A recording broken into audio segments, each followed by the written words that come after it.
We got some snow. We got some snow last night. How's it going in here? I follow Justin Rhodes. I basically followed him to the T. We've done a deep bedding system. What are you gonna get? Oh, she got one. My favorite chicken. Your favorite?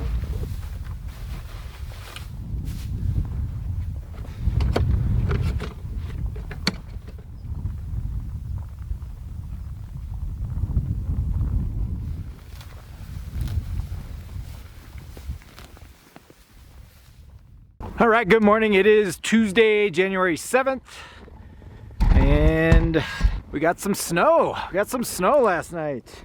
It's freezing. Nothing crazy, just a dusting. We got a couple of inches, but it's supposed to, I guess it's supposed to snow all day, and then forecast for the next couple of weeks are snow off and on. So hey, we'll take it. We'll take it. We love the moisture. It's always good to get as much snow as we can during the winter so we can have some nice green pastures in the spring. Hey, a couple videos ago, I was talking about how we use our deep bedding system in the high tunnel, the importance of that. Minimizing smell on the farm, and the audio got all messed up. So I'm gonna jump in here into the high tunnel and chat about that a little bit. I love country. How's it going in here? They're all running away from each other. They all like the steak. Oh, they're getting the steak. Mm-hmm. Yeah, she's not getting in here. Eggs. I got two. Well, when they start laying, that's when they get. When they first start laying, they're small, and then as they get older. Look at her. Look how small she is. Yeah. Okay, so a few videos ago, I was talking about the way we house our chickens in the winter. So our whole system is based on, I follow Justin Rhodes. I basically followed him to the T in terms of how we raise all of our animals. First and foremost, we're the chickens. We always joke that the chickens are they're the gateway drug, so to speak, into the homesteading journey, right? You always typically start with egg layers, and then it spirals spirals from there. When we started doing that, look, Justin Rhodes he's in the Carolinas, so completely different climate. They're able to leave their animals for the most part outside most of the year. They don't have harsh winters like we do. So that first year that we came here and got land, I was super excited. I built the chickshaw and we were rotating. That first winter, we were out in the winter. It was crazy. I had the chickshaw out there, I had the electric netting going. We didn't plan for winter housing the hens. So since then, we built this high tunnel. The importance that I want to talk on is these hens are in here for, I don't know, we brought them in, I don't know, in November. They'll probably be in here November, December, January, February, for anywhere between 3 and 5 months, I would say, just depending on the weather. But the way we built this system is we've done a deep bedding system. So we've got these 2-bys. I've got 3 sets of 2-bys. Again, I keep saying I'm going to go look. I just need to measure them. I don't remember if they're 2x6s or 2x8s. It doesn't matter. It doesn't matter. The point is you want height off the base so that you can come in here and fill this with carbon. You want wood chips in here. And ultimately, we're going to put compost in here, wood chips in here, because this is our garden. This is how we're going to grow our veggies in the spring and the summer. So we'll bring in the compost, that big pile of poop and hay that's outside of the loafing shed. That becomes our compost. We turn that as the spring starts coming along. We're gonna flip that and turn that and water that, and that will become the compost that we bring in here early spring before we start planting.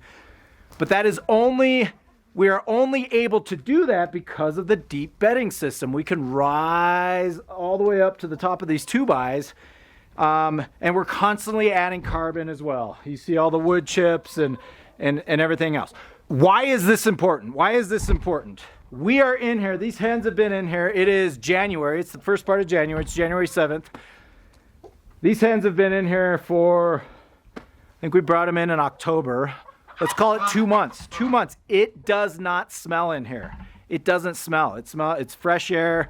It doesn't stink, which doesn't make any sense because these chickens are in here pooping all day, every day.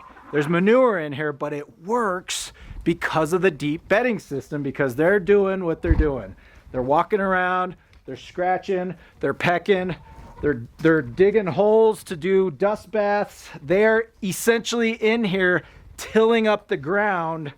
And while they're pooping, and we've got all these wood chips and all this carbon, when they're doing all that, it's sifting through. It's creating a compost system in and of itself. So the main thing to take away when you're doing your homesteading, when you're on your homesteading journey is the smell. If you start smelling, if it starts to smell, that is not an animal problem. That is a management problem. That is an issue on the manager, on how we are managing and running our farm. It should never smell. If we are managing our animals correctly and allowing them to do what they do naturally, you shouldn't have a smell issue. Anytime there's a smell issue, that should be a trigger that, hey, something's off. I need to do something. I need to bring in more carbon. I need to rotate, whatever that looks like. In the loafing shed, I'll chat about this when we're out there. In the loafing shed, same thing. I mean, our cows are in that loafing shed, especially in the winter. They're in there pooping and peeing. We continue to throw carbon and spent hay in there. And the trigger for me when I go in or when Natalie goes in to muck the poop every morning, does it smell? If it doesn't smell, we're doing okay. We've got enough carbon. If you start to get that smell, that urine or manure smell, that should be a trigger. That's an issue. You need to bring in more carbon. It's and once the carbon comes in, thank you, Rooster. Once the carbon comes in, the smell goes away. So, hey, just wanted to chat on that. I know I thought I had this on the video. I think I had some audio issues a couple videos ago. So I hope that makes sense. I hope that gives you some things to think about and some tips and tricks on these deep bedding systems. All right, we're gonna go. Evie's chasing chickens. What are you gonna get? Oh, she got one. My favorite chicken. Your favorite chicken. What's this one's name? Hedwig. Hedwig. She's on a Harry Potter kick. This one's Hedwig. All right, we're gonna go. We're gonna go get these cows milked. Yeah. How's it coming? Yeah. Snow monster. How's that fork coming? Just this side. This is all wet poop. To find a wet poop pile. So weird. It's freezing. All right, so she was pretty wet poop. It looked like she just pooped and just laid in it. But like Natalie said, it's just on her leg. She had a little bit here, so no big deal. And it's freezing out. We're doing the hose every other day right now because they're only going through about a half a trough every day. So today is not the hose day. If we don't have to bring the hose out, we don't want to bring the hose out. It's freezing. It's never fun spraying down a cow when it's 8 degrees out or whatever it is right now. So again, because this was on the leg, I know I've said it before, the way we decide on whether or not we're going to spray her down is if it's wet compared to dry. Yes, it's wet, but like Natalie said, it's on her leg. There's no exposure. When I get the pail over here, I'm going to keep the pail up front and we'll minimize that. To mitigate that, I wiped her down with a dry cloth. So I got all that off. I got all the wet off here. She's pretty clean under here, so we'll go ahead and soap her down here. I'm not concerned with this anymore. We basically got all the wet off, so there's no potential for it to drip in the pail. She'll be fine. We'll be good.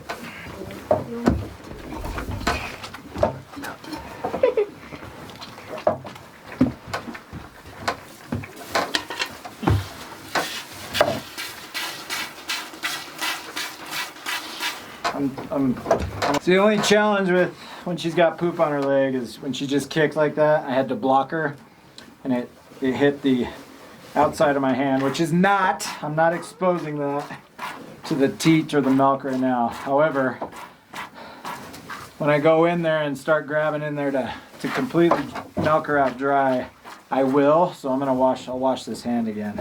So it just depends. It depends. Sometimes she's kicky, sometimes she's not. She did kick. I had to block her with this side of my hand, and then so this is exposed. And again, it's probably fine. I am crazy.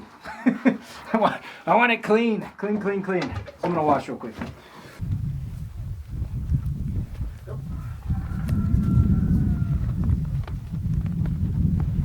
Yeah, come on, down. Come on, down. We're leaving. Let's go.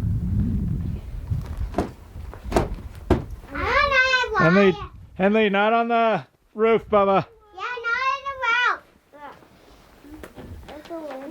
Okay. Thank you. Thanks for helping. Okay, so I was talking about in the high tunnel, the importance of adding carbon, the deep bedding system, minimizing smell. Same thing in here. I talked about how these cows, this is where these cows are hanging out all night in the winter. And on days like this, if it keeps snowing, if the snow picks up, I'll bring them out. It's manageable. It's not blizzard, wet snow. They'll be fine. I'll let them out. I'm going to throw some hay out there, let them do their thing. But I would imagine that they're going to come in here if it keeps snowing. They're going to hang out in here most of the day. And all they're going to do is they're going to stand here, they're going to poop, they're going to pee. So this just becomes a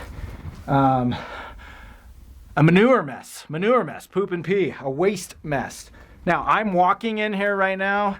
It doesn't stink, it doesn't smell. Again, it shouldn't smell. If it smells, that should be a trigger to me that I need to, number one, I need to make sure I'm either removing manure, or number two, I'm just adding more carbon.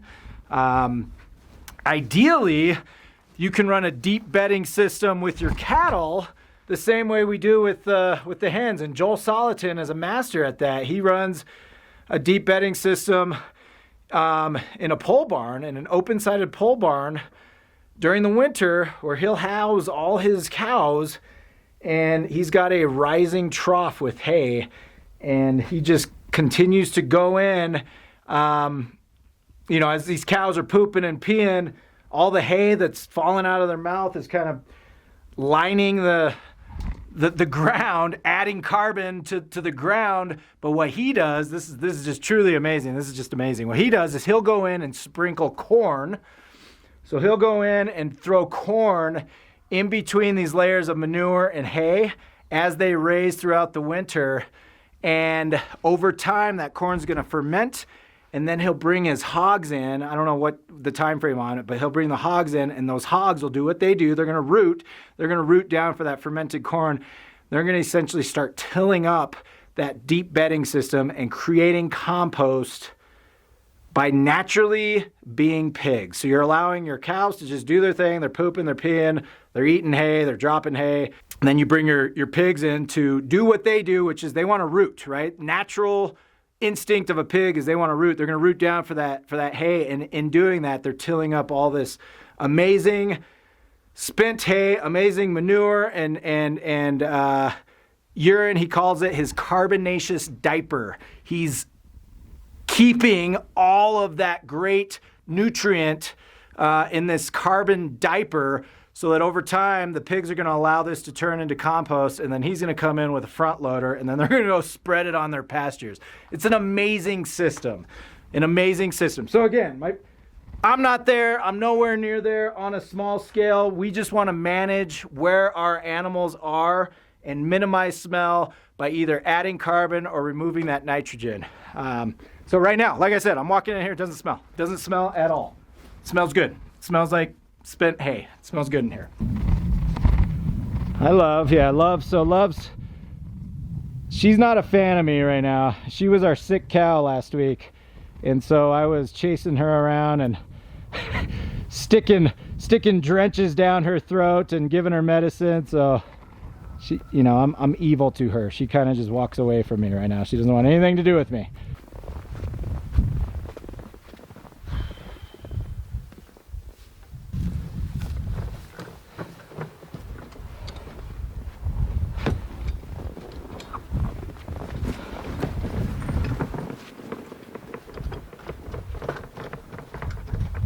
All right, so on days like today where the ground's covered, I can kind of tell where the devastation is, where we had our hogs, but I really can't. So I'm just gonna bring it out a little bit. Again, it's snowy. I'm gonna throw it right about where I know we had our pigs, and then these cows will probably come out, eat, and then head back into the loafing shed. Or they might not. I always say these animals surprise us. We get into our heads and we think, oh my gosh, it's freezing cold outside. Their temperature is a lot higher than ours, and they've got that nice leather coat on, so they can handle a lot worse weather than we can. So they always surprise me. I'll throw all this out.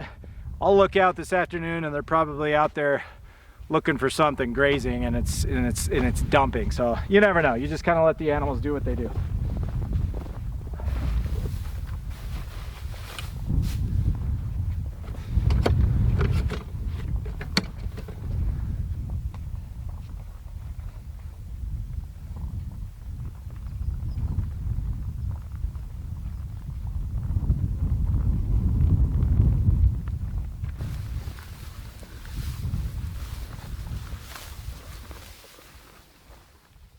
All right, we're gonna call it a day. As always, appreciate each and every one of you.